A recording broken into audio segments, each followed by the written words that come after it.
Welcome back to Torchlight Tales, the YouTube channel I created because in my life I need to start new projects every now and then to feel alive and feed my hunger for dopamine. With Survivor 50 approaching, I felt like I finally wanted to do a rewatch of all 48 seasons released so far, in chronological order without skipping a single one. So here we are, at the end of my rewatch of Survivor Borneo, the very first season of CBS's immortal reality game. I have to admit, I remembered Borneo very differently. Or rather, having watched so many later seasons almost made me forget what to expect from the first one. I noticed two things that are incredibly opposite. The first is that on one hand, it feels more like watching a documentary than a reality show, let alone a game. But the second, which really surprised me, was that the seed of what Survivor will become was already very much present in Borneo, and I didn't remember it being that way at all. But before we begin, I ask you to help grow this tiny channel by giving a like and especially by subscribing. Thank you. But back to the topic, this might be the first in a long series of videos with my retrospectives on past seasons of Survivor. Here's what I'll do. I'll freely share thoughts that popped into my mind completely randomly and spontaneously while watching the season. During the rewatch, I kept my phone nearby and wrote down everything that caught my attention, so this video, and maybe the future ones, will simply be a collection of scattered thoughts about the season. At the end of the full rewatch, I'll make a big ranking video where every season is judged based on specific parameters, but we'll talk about that at the end of this series. Oh, obviously there will be spoilers from start to finish in this video, so don't continue if you haven't watched this season yet. Alright, here are my thoughts about Survivor Borneo, starting with the winner, Richard Hatch.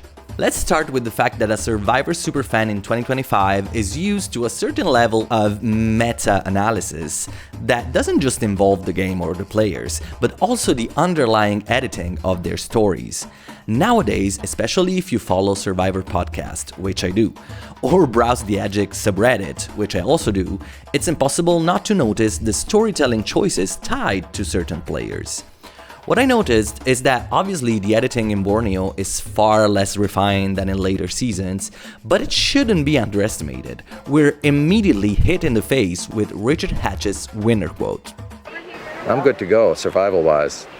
People-wise, it'll be a little more challenging, but I've got the $1 million check written already. I mean, I'm the winner. I mean, they literally let the winner say, "I'm the winner." I love it. Sticking with Richard Hatch, there's something that left me a bit puzzled.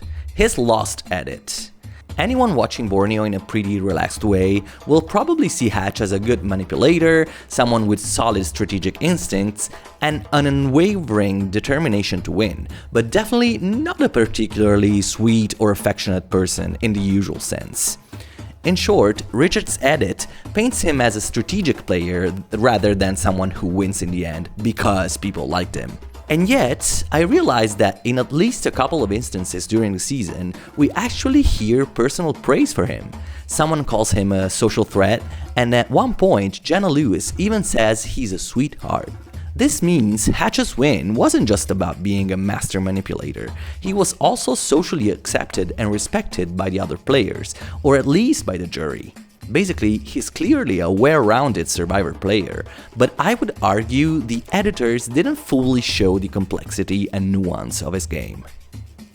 The fact that gameplay was still so new and raw also allowed Rich to establish certain strategies that later players relied on, but which don't hold up over time, especially now in the new era. I'm talking about Hatch's food blackmail, aka the provider strategy. If you vote me out, you'll starve. Another glaring example of this was Ozzy later on, but like I said, in the new era this wouldn't be just useless since the game is shorter and no one's actually at risk of starving. It would actively be detrimental. Modern players are savvier and will latch onto any excuse to boot someone, so they would see this strategy for what it is, blackmail, which would breed resentment and put a target on the provider's back. Anyway, slightly straying from Richard, I have to admit I remembered the relationship between Hatch and Rudy very differently. The first time I watched Borneo, I focused more on Rudy calling Hatch queer as a derogatory term and trying to clarify all the time that there was nothing homosexual about their friendship. But this time, I kept in mind that it was the year 2000, and Rudy was in fact 72 years old at the time. For a man of his background, a former military, that age, in 2000, I have to say he showed remarkable open-mindedness regarding Richard's homosexuality compared to how it could have gone. I mean, he could very well be ostracized and voted out just based on his sexuality. So yeah, props to Rudy for keeping an open mind despite everything. This rewatch actually shifted my perception of Rudy quite a bit. Rudy is actually hilarious. I never realized how funny his whole grumpy old man persona was before, because maybe it's something that you learn to appreciate after watching a few seasons when you stop taking everything so seriously. So yeah, seeing Rudy play the antisocial, annoyed, impatient grump turned out to be way more entertaining this time around. Another thing that I absolutely loved about this season is, well, Sue Hawk. This woman is hilarious. Like, the way she has zero filter and just says whatever's on her mind with such clarity and confidence, making you question if she knows more about human existence than you do, makes her an incredibly compelling character. Just the fact that the second Rich opened his mouth, she snaps back with, "This is not corporate," kills me. And don't even get me started on how annoyed she gets with Dirk's preaching, like looks like me at a Catholic wedding.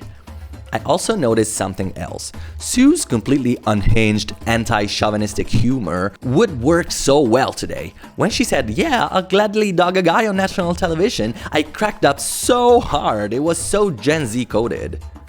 I'm thinking the other team's going to have a guy throwing the spear.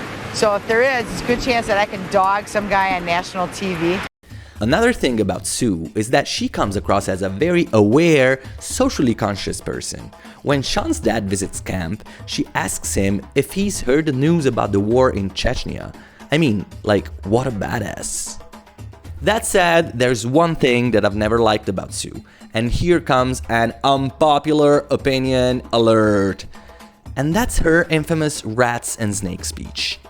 I don't find it funny or good TV. In fact, I think it was cruel and way out of proportion compared to what was actually happening. Teasing someone in a mostly harmless way, like she did with Sean, even in front of his dad, is one thing, but outright lecturing someone on why they have always failed in life, as Sue told Kelly, might be a bit too much. Now let's move on to some other random cast thoughts. Let's start with Jenna Lewis, who we'll see in season 50 and who will hold the record for the longest gap between appearances on a Survivor season. Like Hatch, she has a hidden edit. We never got the full picture of her game. Jeff calls her the cheerleader of the group at Tribal, implying she had strong social skills, but we barely see any of that. This is a prime example of how rough the editing was back then, and it's a shame that she's mostly remembered as the one who cried over not getting a video message from home, especially with Survivor 50 coming up. I haven't rewatched All Stars yet, and honestly, I remember little about that season, so for now, my take is that Jenna got done dirty as a character.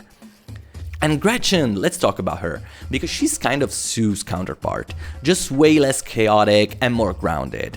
I think it would have been really interesting to see more of her, despite her refusal to play strategically, like, rejecting alliances. And let's not forget, she was the first player in Survivor history explicitly voted out for being perceived as a threat. That's a huge thing. Another thing that pleasantly surprised me is that it's true that Borneo didn't yet have all the gameplay possibilities and strategies we know today, but I didn't remember social strategy, a concept that later would become a cornerstone of Survivor lingo, being discussed so openly. This is another example of what I mentioned earlier. The seeds of what Survivor would become were already planted in season 1, no matter how weird it feels compared to the show we're used to in 2025, or even back in, say, 2010. We're almost at the end of this video, but I want to leave you with one of the most unintentionally funny and cringe moments of the season. Oh my god, Jeff randomly whipping out Dr. Scholl's insoles after an epic immunity challenge. because this is so, all you guys were doing out there was saying, my feet are dying, my feet are dying. What are you wearing to travel council tonight? Shoes? Shoes. Okay, insoles from Dr. Scholl's. Hopefully they'll give you a little padding on that. Good job, Kelly. So what do you think of Survivor Borneo? Did you notice anything new on a rewatch? And most importantly, would you suffer through hunger and cold for over a month to win $1 million and a pair of sweet, sweet Dr. Scholl's insoles? Let me know in the comment and don't forget to like and subscribe. Big hugs, bye!